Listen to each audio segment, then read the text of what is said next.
Have you ever found yourself wondering, where have all the pensions gone? Okay, maybe you haven't, but on today's episode of the Wealth Cafe, I am going to break down where they all went and also why you should care. So, to begin with, let's talk about what a pension is. Pensions back in the 1950s to 1980s became very popular in the workplace because it was the employer guaranteeing a certain payout for their employees during the retirement years. Think of it similar to Social Security, except it was coming from the employer rather than from the government. And so employees love this because they knew exactly how much they were going to be getting each month and each year during retirement. Sounds great, right? You would know how much you have. Keep in mind, this is the 1950s to 1980s, so cost of living was different then, and also life expectancy was different then. Similar to the problem we're seeing with Social Security, people started living longer, right? We have healthcare is improving, we have quality of life improving, and people are still retiring at the same age. The problem was that then employers were paying way more than they had anticipated to. It wasn't as we once saw where you'd be retired for a year or two. Similar to how Social Security started, right? Most people never ended up using Social Security. So for pensions, you weren't supporting your previous employees for 10, 20, 30 years. It was for a shortened period of time. This became very expensive and started bankrupting a lot of employers. So we saw these pensions starting to go away. This also came with the rise of 401ks.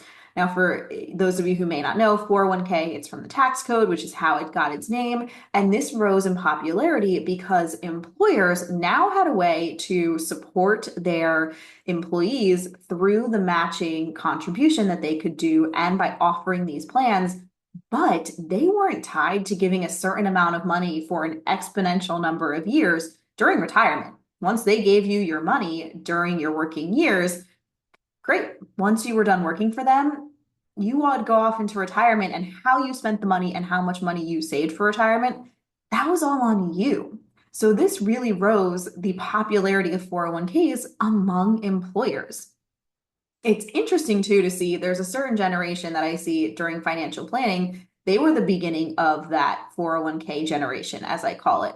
And it's interesting because they grew up where their parents had pensions, right? They knew exactly how much money they would have. And so a lot of this generation, they didn't invest or take advantage of 401ks right away because they didn't know what it would look like, right? They were used to having pensions and your Social Security. You knew exactly what you would have in retirement, and that was it.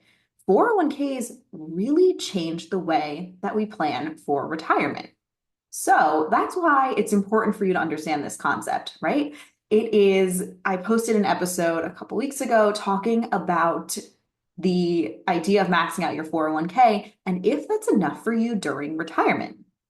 Now you're no longer strapped to a certain fixed income every month, or at least you don't have to be like you would with a pension or Social Security, or just having the two. Now you have so many different options between your 401k, a Roth 401k or IRA, and you may even have an annuity. And some, in some cases, a few people do have a couple lingering pensions out there from maybe their first job or if they were a government employee. However, now you have the freedom to really save and max out this 401k or also save in other areas of your life as well for those retirement years, changing what that time frame looks like. Now you also have the issue that you have to plan for where you could run out of money.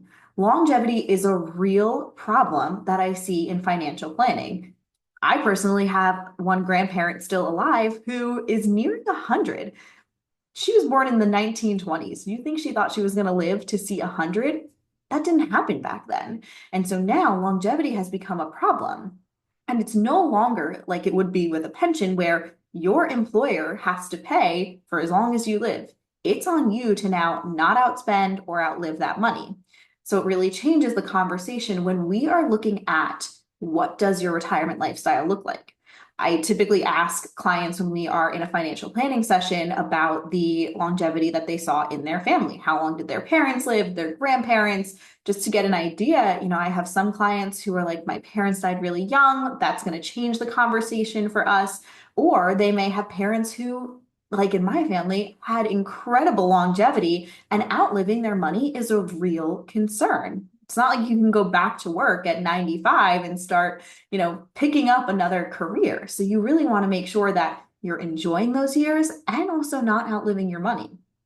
So that is where the importance of knowing what pensions, the role they played in our lives, and how that's shifted.